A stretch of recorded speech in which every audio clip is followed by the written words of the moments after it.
Hello everyone. बिना किसी देरी के मोस्ट इम्पॉर्टेंट लॉन्ग आंसर्स में जो 6 नंबर के क्वेश्चन जो एग्जाम में आ सकते हैं उसको स्टार्ट कर रहे हैं। और ये वीडियो सभी हिंदी मीडियम बोर्ड्स के लिए इम्पोर्टेंट है। ठीक है, क्या बोल रहा है क्वेश्चन? कह रहे हैं 7 मीटर ऊंचे भवन के शिखर से केबल टावर के शिखर का उन्नयन कोण 60 डिग्री है। तो देखो, हमारे पास एक एक लाइन पढ़नी है और हमें चित्र बनाना है। बच्चे क्या करते हैं, पूरा क्वेश्चन पढ़ते हैं फिर चित्र बनाते हैं। ये नहीं करना है हमें। तो सबसे पहले हमारे पास क्या है, देखो, एक हमारे पास 7 मीटर ऊंचा भवन है। ये भवन की ऊंचाई मैंने 7 मीटर मान ली। ये हमारा भवन है और ये हमारा केबल टावर है।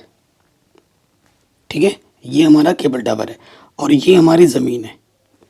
ये हमारी क्या है, ज़मीन है। कोई दिक्कत यहाँ तक, कोई परेशानी नहीं होगी।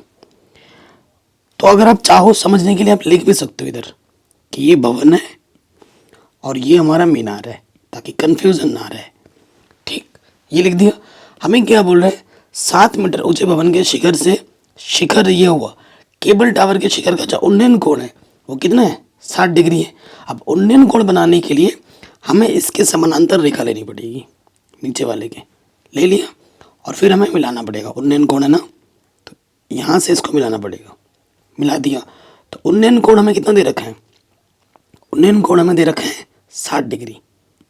ठीक है, और इसके पाद का अवनमन कोण, किसके पाद का, मीनार के पाद का, उसी बिंदु से जो अवनमन कोण हमें दे रखा है वो कितना दे रखा है, वो हमें दे रखा है, अवनमन कोण यहाँ बनेगा, वो हमें दे रखा है 45 डिग्री। ठीक है, हमें क्या बोला है, हमें टावर की ऊंचाई निकालनी है। ये जो टावर है ना, मीनार, टावर की ऊंचाई निकालनी है। सो देखो भाई, ये चीज़ तो हमें दे रखी है 7। ये कितना दे रखा है, 7 मीटर। तो यहाँ से लेकर यहाँ तक भी कितना हो जाएगा, 7 मीटर, क्योंकि इसके समानांतर है ना। जो इतना होगा ये भी उतना ही होगा। मीनार की ऊंचाई तब निकलेगी जब 7 मीटर तो यहाँ से यहाँ तक मिल गया। अगर ये ऊंचाई हम मिल जाए और इसमें मैं ये जोड़ दूं तो टोटल ऊंचाई हमें मिल जाएगी। तो मैं मान लेता हूँ, माना कि यही जो ऊंचाई है यहाँ से लेकर यहाँ तक वो कितनी है, वो h है। ठीक है, कोई दिक्कत नहीं है, नाम दे दो ए बी सी डी और ये बिंदु हो गया ई। कोई दिक्कत, कोई परेशानी नहीं होगी। अब देखिए, अब क्या है, चित्र अगर बन गया ना तो क्वेश्चन सॉल्व हो गया और यहाँ से क्वेश्चन बड़े नंबर में आएगा ही आएगा। वेरी वेरी इंपॉर्टेंट क्वेश्चन है। देखो, सबसे पहली चीज़ है, 2 समकोण त्रिभुज आपको दिख रहे होंगे। एक यहाँ दिख रहा होगा और एक यहाँ दिख रहा होगा। इनको हल करोगे तुम्हें तुम्हारा आंसर मिल जाएगा। ठीक है, इनको हल करोगे आंसर मिल जाएगा। अब देखो क्या होता है, जब ऐसा त्रिभुज आ रहा है ना, ये वाली जो भुजा है और ये वाली जो भुजा है बिल्कुल सेम टू सेम है। अगर इस दूरी को मैं x मान लूँ, BC को अगर मैं x मानूँ, तो AC भी मेरा क्या हो जाएगा, x हो जाएगा।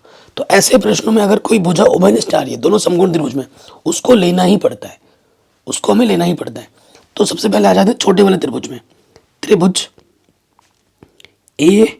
ABC में देखो ये पता है और ये हमें चाहिए होगा, दोनों में ये उभयनिष्ठ है। ठीक है, सो हम ले लेंगे तो यहाँ से आ जाएगा, देखो AB बट्टा BC। देखो, कोण के सामने वाली भुजा क्या होती है, लंब, और ये हमारा क्या है, आधार। लंब बट्टे आधार क्या होता है, tan थीटा। थीटा हमारा कितना है, 45। AB हमारे पास है 7, AB हमारे पास है 7 और BC हमारे पास है x, और tan 45 का मान होता है 1। 1 के बट्टे कुछ नहीं है तो 1, त्रिज्या गुणा कर दो, x एकम x। ठीक है, और 7 एकम 7, तो x का मान हमें 7 मिल गया। जहाँ ज़रूरत पड़ेगी हम इसका इस्तेमाल करेंगे। कहीं पे भी डाउट हो ना भाई, एक बार दोबारा देखना। ये हो गया। अब हमें दूसरा समकोण त्रिभुज लेना है, इस वाले में बात करेंगे। ठीक, इस त्रिभुज में आ जाओ तो लिखेंगे त्रिभुज ADE में। ये हमें निकालना है और ये हमें पता है, दोनों में उभयनिष्ठ था। तो क्या हो जाएगा, DE बट्टे AD। ठीक है, देखो भाई, कोण के सामने वाली भुजा क्या होती है, लंब, और ये ऑटोमेटिकली आधार हो जाएगा क्योंकि 90 अंश के सामने वाली भुजा क्या होती है, कर्ण। तो लंब बट्टे आधार क्या हो गया, tan थीटा। थीटा कितना है, 60। तो DE को हमने h माना है। ठीक है, और AD हमारे पास क्या है, x। tan 60 का मान √3। तो ये बट्टे का इधर आके क्या हो जाएगा, गुणे में। तो x का मान हमें मालूम है कितना है, 7। h हमें मिल जाएगा 7√3 मीटर। ठीक है, इसलिए टावर की ऊंचाई वो क्या होगी, वो होगी h प्लस 7। h का मान आया है 7√3 और यहाँ से 7 ऊपर ले लो, 7 एकम 7√3 बचेगा, 7 एकम 7। ठीक है, ये हमें हमारा उत्तर बड़े आराम से मिल गया। और ये क्वेश्चन बोर्ड एग्जाम में बार बार रिपीट मोड में पूछा गया है। और ये जितने भी क्वेश्चन मैं करा रहा हूँ ना, ये सारे क्वेश्चन बोर्ड एग्जाम में 1 बार 2 बार 4 बार पूछे गए हैं। वेरी इंपॉर्टेंट है। और डिस्क्रिप्शन आप लोग ज़रूर चेक कर लेना एक बार, सब कुछ मैंने ऑलरेडी पढ़ा रखा है, आप लोगों के लिए खजाना छोड़ रखा है। ठीक है, अगले प्रश्न में हम आ जाते हैं। अगला प्रश्न हमसे क्या बोल रहे हैं, कह रहे हैं एक वृत्त के परिगत एक चतुर्भुज ABCD खींचा गया है। देखो ये हमारा वृत्त है, ठीक है, इसके परिगत एक चतुर्भुज खींचा गया है।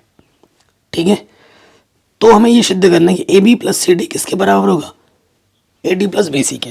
हमें ये सिद्ध करना है कि AB प्लस CD किसके बराबर होगा, CB प्लस AD के बराबर होगा। ठीक है, बहुत ही आसान प्रश्न है। सो चित्र में आपने देख लिया, तो यहाँ लिखेंगे प्रमेय, 10.2 से 10.2 से क्या जानते हो, किसी बाएं बिंदु से वृत्त पर खींची गई स्पर्शरेखा की लंबाइयाँ क्या होती है, बराबर होती है। ठीक, तो ये नियम हम लगा देंगे, ये हमारे पास हो जाएगा DR किसके बराबर हो जाएगा, DH के। और फिर इधर देखो CR किसके बराबर हो जाएगा, CQ के। R वाले की तरफ रखो तो यहाँ हो जाएगा CR बराबर हो जाएगा CQ के। उसके बाद BQ किसके बराबर हो जाएगा, BP के। BP बराबर हो जाएगा BQ, Q वाले को एक तरफ रखा। और उसके साथ साथ EP किसके बराबर हो जाएगा, AS के। EP किसके बराबर हो जाएगा, AS के।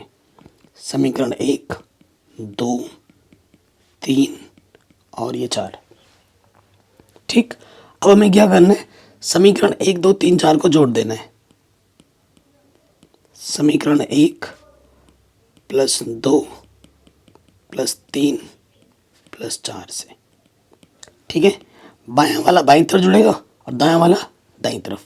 तो देखो क्या हो जाएगा, यहाँ से ये हो जाएगा DR प्लस CR और इधर हो जाएगा BP प्लस AP। उसके बाद इधर है DH, H पे खत्म हो, DS प्लस AS कर दो। और उसके बाद CQ plus BQ, CQ plus BQ। आप देखो भाई, DR प्लस CR और ये BP plus AP, DH plus AS और CQ प्लस BQ। अगर आप खुद देखोगे चित्र में, DR प्लस CR किसके बराबर है, DC के बराबर है, या CD लिखो। ठीक है, उसके बाद यहाँ से देखिए BP प्लस AP किसके बराबर है, AB के बराबर। तो यहाँ से आ गया AB। उसके बाद देखो DH प्लस AS किसके बराबर है, AD के। और CQ प्लस BQ किसके बराबर है, BC के बराबर है। ठीक है, और यही हमें क्या करना था, प्रूफ करना था। और यही हमें प्रूफ करना था, हैंस प्रूव्ड।